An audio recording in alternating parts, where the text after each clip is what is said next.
இன்றைய தினம் ராமன் காட்டிய வழி. அண்மையில் ஒரு அயல்நாட்டு பயணம், சிங்கப்பூரில் ஒரு தோழர் ஓடி வந்து என்கிட்ட சொன்னார், தினசரி நாங்கள் ஜெயா தொலைக்காட்சி பார்க்குறோம், அருள் நேரத்தினுடைய பகுதிகள் எல்லாம் நடந்த உண்மை, கண்டது, கேட்டது, பார்த்தது, பதிவு செய்தது அப்படியே உங்களுக்கு சொல்கிறேன், ஆதாரத்தோட பெயர்களோடு சொல்ல போகிறேன்.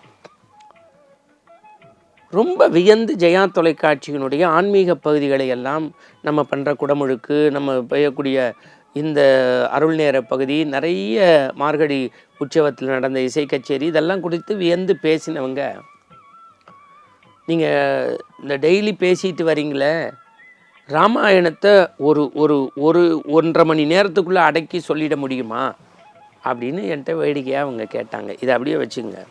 அவங்க கேட்ட இடம் சிங்கேலே, மலேசியா அந்த பார்டரில் இருக்கக்கூடிய உட்லண்ட் அப்படிங்கிற பகுதியில் இருக்கக்கூடிய ஸ்ரீ சிவகிருஷ்ண ஆலயம்.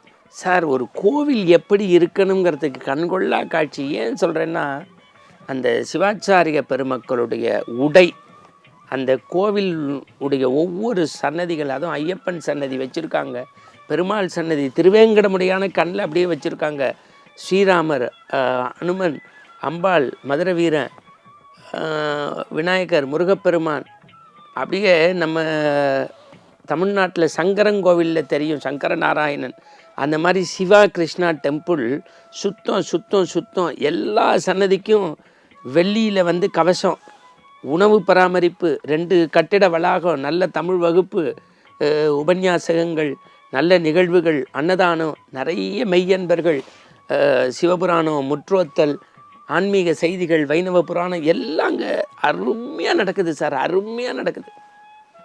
அதுவும் குறிப்பாக நம்ம சுரேஷ்குமார், மாறன், ராஜன், 2 சுரேஷ்குமார் இருக்காங்க. அவ்வளவு அன்பு. அங்கே நம்ம கண்ணன் சேஷாத்திரின்னு தமிழ்நாட்டுக்கு இவங்களுக்கு இணைப்பு பாடமாக திருப்பாவைக்கு விளக்கம் எழுதிய பெரிய மெரைன் இன்ஜினியர், அப்படி ஜெயா தொலைக்காட்சி மேன்மைகளை எல்லாம் சொல்லி ராமன் காட்டிய வழிங்கிறத 1.5 மணி நேரத்துக்குள்ளே சொல்லணுன்னாங்க. இப்போ அதை அதையே சுருக்கி 5 நிமிஷத்துக்குள்ளேயே இந்த திருக்கோவிலை சொல்கிறேன்னா, இங்கேருந்து போகிறவங்க அந்த கோவிலை தரிசிக்கணும். எவ்வளவு இனிமையாக, ஒழுக்கமாக, பண்பாட்டோட தூய்மையாக வச்சுருக்காங்க. அதான் மகா பெரியவருடைய தம்பி சிவன் சார் எழுதுவாங்க, ஆண்டவனை அடைவதற்கு ஆகமம் மட்டுமல்ல, அறம், ஒழுக்கம், தர்மம், நீதி இருந்தால் போதும்னு. எனவே அந்த திருப்பாவைக்கு விளக்கம் எழுதிய கண்ணன் சேஷாத்திரி புத்தகத்தை படித்தா கண்ணில் தண்ணி வருது. கடல் கடந்து போய் இப்படி பாவைக்கு விளக்கம் எழுதியிருக்காருன்னு. தசரத சக்கரவர்த்தி உங்களுக்கு தெரியும், மக்களை ரொம்ப ஒரு ஏழை விவசாயி, வரியன் ஓம்பும் ஒரு செல்கதி இனிது காத்து அரசு செய்தான்னு செய்தார். அவருக்கு எந்த குறையும் இல்லை, தனக்கு பின்பு இந்த வையகம் மறுகுரும்னு வருத்தம் இருந்தது. வசிஷ்டர், விஸ்வாமித்திரர் 2 குலகுரு எல்லாரும் மரியாதையாக இருந்தாங்க. புத்திர காமோஷ்டி யாகம் செய்ய சொன்னாங்க, செஞ்சு பாயசம் கிடைச்சது. பாயசத்தை குடித்ததுனால ராமர், லக்ஷ்மண, பரத, சத்ருகுணர் பிறந்தாங்க. பிறகு இந்த 4வரும் முனிவருடைய வேட்கைக்கு இணங்க தாடகைங்கிற வதத்தை செய்தார்கள். அது ஒரு அரக்கி. அகல்யை சாப விமோச்சனம் பெற்றது. கால் பட்டு கல் பெண்ணா மாறினது, கைப்பட்டு அம்பு ஒரு அரக்கியை அழித்தது. தவம் செய்பவன் தவத்தை காமமும் கோபமும் அடக்குவது போல சுபாகுமாரிசனை வென்று தாடகை வதம் முடிந்து மிதிலை நோக்கி குருமார்களோடு போகிறாங்க. சீதா பிராட்டியை பார்க்குறாங்க. அண்ணலும் நோக்கினால் அவனும் நோக்கினான்னு, எடுத்தது கண்டனர், இட்டது கேட்டனர்னு வெள்ளை முறித்து சீதா பிராட்டிய திருமணம். பிறகு மீண்டும் ஜனக மகாராஜா ஆட்சி செய்த அயோத்தி மாநகரத்திற்கு வர மனமாற்றம் ஏற்பட்டு கைகேயி கூனியனுடைய பேச்சை கேட்டு ராமனுடைய பட்டாபிஷேகத்திற்கு தடை சொல்ல, தன் மகன் பரதன் நாட்டை ஆட, சீத்தையனுடைய கணவன் ராமன் 7 ஆண்டு காட்டுக்கு போக வேண்டும் என்று சொல்ல, மன்னவன் பணியன்றாகிலும் நும்பணி மறுப்பெனோ என்று மரவுரி தரித்து ராமன் செல்ல, ராமனோடு நின் பிரிவினும் சுடுமோ பெருங்காடுன்னு சீதை பின்தொடர, சீதையோடு தம்பி லக்ஷ்மணனும் பின்தொடர கங்கைக்கரை தேவனன்களில் சேவிக்க வந்தனன் நாவாய் வெட்டுவன் நாயடியேன்னு குகன் அவனை தரிசித்து கங்கைக்கரையை கடக்க உதவ, பிறகு பர்ணசாலை அமைத்து அவர்கள் வாழ, பிறகு சூர்பனகை என்கின்ற பெண் வர, ராமனும் லக்ஷ்மணனும் கோபம் ஏற்பட, மூக்கறுபட, ராவணனுடைய காமத்தீயை ஏற்படுத்த, ராவணன்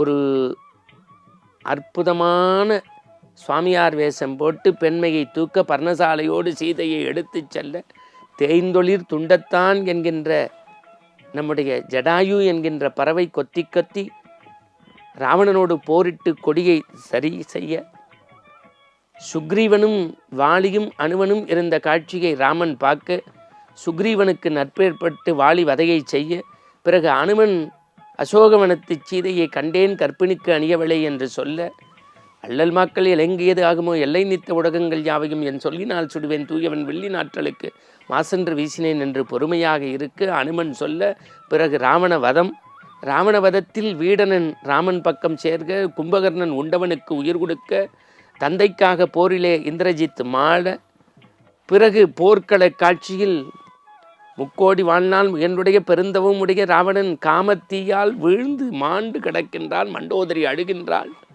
பிறகு அறத்தின் நாயகனாகிய ராமபிரானுக்கு பட்டாபிஷேகம். தசரத சக்கரவர்த்தி கண்முன்னே தோன்ற, எனக்கு தாயல்ல எனக்கு தம்பியல்ல என்று ஒதுக்கிய கையையும் பரதனையும் மீண்டும் ஏற்றுக்கொள்ளச் சொல்ல, எல்லாம் சுபகாரியமாக முடிந்தது என்று பேச்சு முடிக்கின்ற போது அரங்கம் எழுந்திருந்து ஆர்ப்பரித்தது. காரணம், 1.5 மணி நேரத்திற்குள் ராமாயணத்தை சொன்னோம். இப்பொழுது 5 நிமிடத்திற்குள் சொல்லியிருக்கிறோம். ராமாயணம் கேட்பதும் ராமாயணத்தை இல்லத்தில் ஒழிக்கச் செய்வதும் ஆனந்தத்தின் ஆனந்தம் என்று ஸ்ரீ சிவகிருஷ்ண ஆலயத்தினுடைய மகிழ்ச்சியையும் இந்த இராமாயண பெருமையும் உங்களுக்கு பதிவு செய்வதிலே மகிழ்ச்சி.